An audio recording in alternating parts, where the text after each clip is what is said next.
खंड में गुरु से बड़ा न कोई, करता कर सो कर न सके,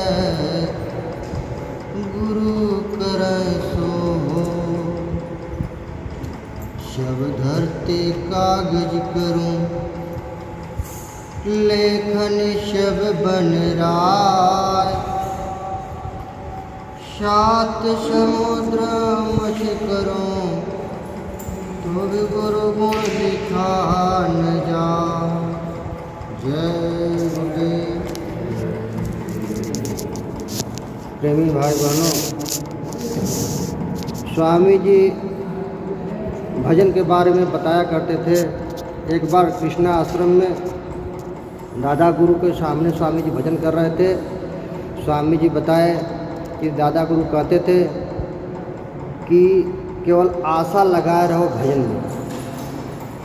जब भजन में आशा लगाए रहेंगे तो एक दिन न एक दिन काम बन जाएगा। तो स्वामी जी महाराज आश्रम छोड़ के एक हफ्ता महीना भर 10 रोटी मांगते थे, भजन करते थे, फिर आश्रम में आ जाया करते थे।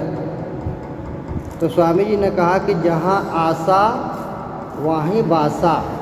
एक बार चिरौली गांव से दूरे हट करके और वृंदावन की तरफ जंगल में स्वामी जी महाराज 1 महीना के लिए अपना भजन मांगते थे और भजन करते थे। तो हुआ क्या कि उस गांव में एक बूढ़ा था, साल भर से बीमार था। स्वामी जी बताया अपने मुखार बिंदु से, आश्रम में हम लोग सुने अपने कानों से। तो कहे 1 महीने से 1 वर्ष से बीमार था वो। और हुआ क्या था कि घर के सेवा करते करते सब लोग ऊब गया। लोग घर वाले कहते थे बहू बेटा के या तो शरीर छोड़ दें या तो ठीक ही हो जाए, कौन रोज टट्टी पेशाब इसका साफ करेगा। तो लोगों ने कहा कोई महात्मा आए तो उनसे युक्ति पूछ लीजिए। स्वामी जी महाराज सुबह सुबह रोटी मांगने के लिए वहाँ गए उसी दरवाजे पर। तो उन लोगों ने कहा महात्मा जी ये बूढ़े 1 वर्ष से बीमार हैं, न मरते हैं न ठीक होते हैं। प्रभु कुछ उपाय बताइए जिससे या ठीक हो जाए या तो मरी जाए, ताकि हम लोग को संकट दूर हो। अच्छा, तो स्वामी जी महाराज बैठे ध्यान पर, देखे तो कहें कि चले जाओ वो भूसा वाले रूम के अंदर कोने में ये बक्सा गाड़ करके रखा रुपया सोने चांदी का, उसको निकालाओ। वो बुढ़ा ही रखा था, उसकी आशा उसी में लगी थी, इसलिए प्राण नहीं निकल रहा था। तो निकाल करके लेके आए कि प्रभु ये है कि इसके सीने पर रख दो। जब सीने पर रख दिया गया तो बड़ा टटोल के बस तुरंत शरीर वो छोड़ दिया। जब छोड़ दिया शरीर तो स्वामी जी ने कहा कि इसकी जो क्रियाक्रम तुम लोग करना, ये बक्से को जब मैं आऊँगा तभी खोलना, 1 महीने के बाद मैं आऊँगा तो खोलना, बीच में मत खोलना। तो रख दिए अपना, उसका क्रियाक्रम जो हुआ अपने स्तर से किए लोग। करने के बाद जब स्वामी जी महाराज 1 महीने के बाद वहाँ गए तो कहे बक्सा खोलो। जब बक्सा तोड़ा गया तो उसमें एक सर्प का बच्चा टहल रहा था। तो स्वामी जी ने कहा देखो बच्चों, आपके दादा परदादा जो हैं ये सर्प बन गए, इनका ऐसी में आशा लगा था। ये इस कहानी सुनाते हुए स्वामी जी महाराज ने कहे प्रेमी भाई बहनों से कि बच्चों, इस संसार में जितना ही फैलाव करोगे उतने ही उलझते जाओगे। तो तुम्हारा लक्ष्य केवल, तुम्हारा आशा केवल भजन में होना चाहिए। अगर भजन में आशा लगाए रहोगे तुम्हारा काम बन जाएगा, अन्य जगह आशा ना लगाओ। यही बात स्वामी जी महाराज बार बार कहते थे कि भजन क्या होती है। देखो प्रेमी भाई बहन, ये पेट में आए कैसे आए तो रोज़ सुनते हैं आप लोग, लेकिन कुछ स्वामी जी महाराज में मथुरा में कुछ स्वामी जी महाराज बात बताए, मैं उसी को मैं बताता हूँ। गुरु महाराज की बात आप लोग बीच में रखूँगा। जो अपने कानों और स्वामी से, मैं 22 साल से स्वामी जी के साथ में रह रहा हूँ, वही बताऊँगा मैं। स्वामी जी महाराज कहते थे कि देखो साधक को कैसा होना चाहिए।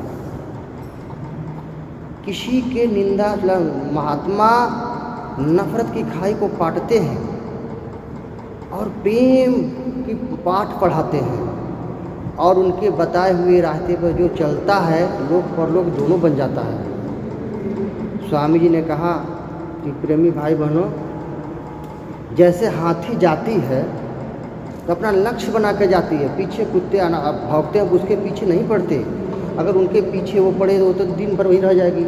लक्ष्य बनाकर साधक चलता है ना। गुरु को देखो, एक साधे सब सधै, सब साधे सब जाए। किसको खुश करोगे?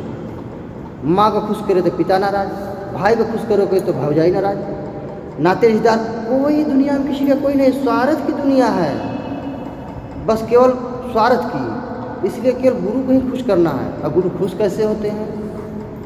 गुरु खुश होते हैं उनके आदेश का पालन करने पर। आदेश का अगर जिन्होंने पालन किया, अक्सर महात्मा आदेश के पालन भी खुश होते हैं। वो चबूतरा बनवाओ, बिगाड़ो, तोड़वाओ, उससे मतलब हानि लाभ से मतलब नहीं होता है। महात्मा केवल लक्ष्य जीवों का कल्याण करता है। महात्मा कहते हैं कि मैं आया वही देश से जहाँ तुम्हारो धाम, तुमको निज घर पहुँचाना एक हमारो काम। महात्मा तन की सेवा, मन की सेवा, धन की सेवा जो भी लेते हैं केवल परमार्थ के लिए, जीवात्मा कल्याण के लिए। प्रेमी भाई बहनों, तो आदेश का पालन, एक बार स्वामी जी ने बताया आदेश का पालन कैसे। एक बार स्वामी जी महाराज ने बताया कि एक सेठ जी आए आश्रम के अंदर। सेठ जी आए, पैसे वाले थे, गरुड़ घमंड था उनको। तो जिम्मेदारों ने कहते थे कि चलो भैया सेवा में उठ जाओ, समय सेवा में। कहे हैं सेवा में हम जाएंगे तुम्हारे कहने? मैं इतने बड़े सेठ आदमी तुम्हारे कहने? अरे गुरु महाराज कहे तो मैं जल कर मर जाऊं, लोग कहते थे। तो स्वामी जी कहीं जाते, स्वामी जी महाराज हम लोग सेवा में कहते हैं जाने को, तो खा पी कर थोड़ा मजबूत है, हमको कहता कि स्वामी जी कहें तो मैं जल के मर जाऊंगा। तो स्वामी जी ने कहा कि ठीक है, जब मैं तुमको बनाया तुम्हारी बात नहीं मानता है तो मेरी भी बात वो नहीं मानेगा। सब जिम्मेदार जुट कर बोले कि प्रभु एक बार आप कह दीजिए इसकी सेवा के तो हम लोग मान लेंगे। क्या ठीक है, तो बुला लाओ। तो बुला ला के चलो स्वामी जी महाराज कह रहे हैं, चलो स्वामी जी के महाराज के पास। तो आया तो स्वामी जी कहा तुम क्यों सेवा क्यों नहीं करते हो? आश्रम में रोटी खाती हो, सेवा क्यों नहीं करते हो? बोला कि हुजूर इन लोगों से कहने से करूँगा, आप कहो तो जलकर मर जाऊँ। तो स्वामी जी ने तुम देख क्या रहे हो? तो जिस जंगल में चले जाओ और जल कर मर जाओ, जल्दी जाओ, हटो मेरे आँखों के सामने से। तो वो आश्रम छोड़ के भगा। जब भगा कुछ दूर भागते गया तो पीछे देख रहा है कि कोई पकड़ने तो नहीं आ रहा है, लेकिन कौन पकड़ने वाला? उसके अंदर ये होता है हम दौड़ के जाएंगे तो मुझे कोई पकड़ेगा। लेकिन भागते भागते जंगल में गया तो कोई नहीं गया। सोचा कि वो तो मरी जाएंगे क्या, तो चलो अच्छा ठीक है, लकड़ी इकट्ठा करते हैं, अगर कोई पकड़ ले आएगा पकड़ने तो हम स्वामी जी के पास गए कि हमको जबरी पकड़ ले गए। तो फिर लकड़ी इकट्ठा किया, फिर भी कोई नहीं गया। तो सोचा कि चलो अच्छा आग लेकर के 5 फेरा घूम लेते हैं, अगर नहीं आता तो फेंक कर चले जाएंगे। जब 5 फेरा घूमने लगा तब तक एक आदमी उधर से दौड़ा आ रहा है तो ये और तेज़ी से परिक्रमा लगाने लगा अपना। सोचा कि अब तो मुझे पकड़ने आ रहे हैं। तब वो था चोर, चोरी करके आ रहा था उधर से। जब चोरी करके उधर से आ रहा था तो क्या हुआ कि पुलिस पीछे लगी हुई थी। अब पुलिस भी जब पीछे लगी हुई थी तो वहाँ आया, कहा कि ये क्या कर रहे हो तुम? कहा हमको गुरु महाराज ने आदेश दिया है, गुरु महाराज ने आदेश दिया है कि जल के मर जाओ। तो बीच में टोक दिया तुमने। कहे कि तुम इतना देर क्यों कर रहे हो, जल्दी मर जाओ। ये तुम क्या होता? तो मैं सोचा तुम्हें मुझे पकड़ने आए हो, और तुम क्या होता जल के मर जाता। बोला कि मैं तो पापी हूँ, चोर हूँ, तुम गुरु के भक्त हो, आदेश का पालन नहीं कर रहे हो। मुझे होता तो फिर जल के मर गया होता। कहते जल के दिखाओ तो। कहा ठीक है मैं जल के मर जाऊँगा, लेकिन ये जो मैं पाक की गठरी चोरी करके लेके आया हूँ ये तुम ले लो और अपने गुरु का आदेश मुझे दे दो। तो वो सोचा कि और बढ़िया माल मिल गया। तो उसने कहा कि मैं पाप लेता हूँ और गुरु का आदेश मैं देता हूँ। जब इतना कह करके कह दिया, चोर ने छलांग लगाया, चिता में जल गया। कुछ देर के बाद देख कर रहा है कि जब जीवात्मा उसकी बाहर निकली ऊपर तो अपने उसको विमान आया लेने के लिए।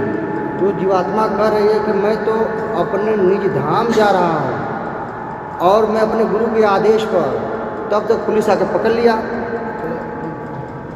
जब आ गया